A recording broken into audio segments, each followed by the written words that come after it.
Now, the racket sport Padel has taken off in recent years, with many new courts opening across the East Midlands and, of course, beyond.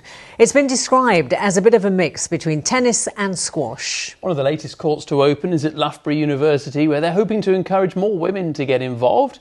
Our reporter Pablo Taylor is there, and looks like you're about to give it a go, Pablo. I am, Steve. Let me just say before I start though, this is the first time I'm playing paddle, so if I look a bit silly, you have been warned. The rules are very similar to tennis, the one big difference being that you can bounce the ball off the walls, but it does have to bounce first. I'm just going to stop the game for a minute because I want to introduce you to my doubles partner for today, Vic Nicholas.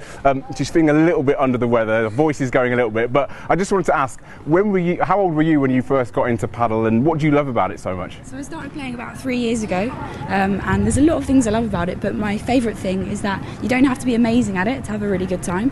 You can be a complete beginner, get on court with 3 of your friends and have a really fun game, and it's so quick and easy to pick up.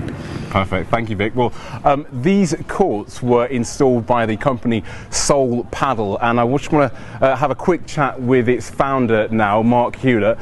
Mark, you want to broaden the appeal of paddle, but in particular to women. Why is that? Yeah, look, paddle's such an accessible sport, but we've got to continue to break down the barriers. We surveyed about 2,000 players recently at our club, and 40% of them were female.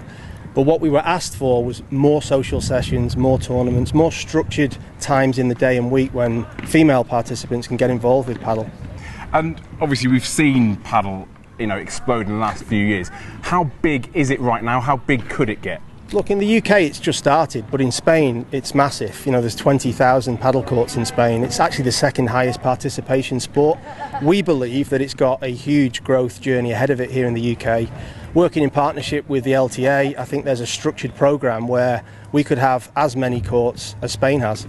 So it's the second sport in Spain? In terms of participation, In terms of participation, behind football? Behind football. Do you think it's realistic that it could be as big in the UK? I'd absolutely love it to be, but time will tell. What we do know is, once people pick up one of these, they absolutely love the sport and they just keep coming back for more.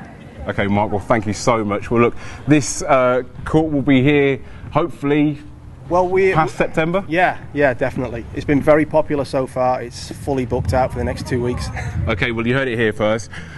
This paddle court will be here till September, hopefully long past that as well. The hope is that this sport could one day be nearly as big as football.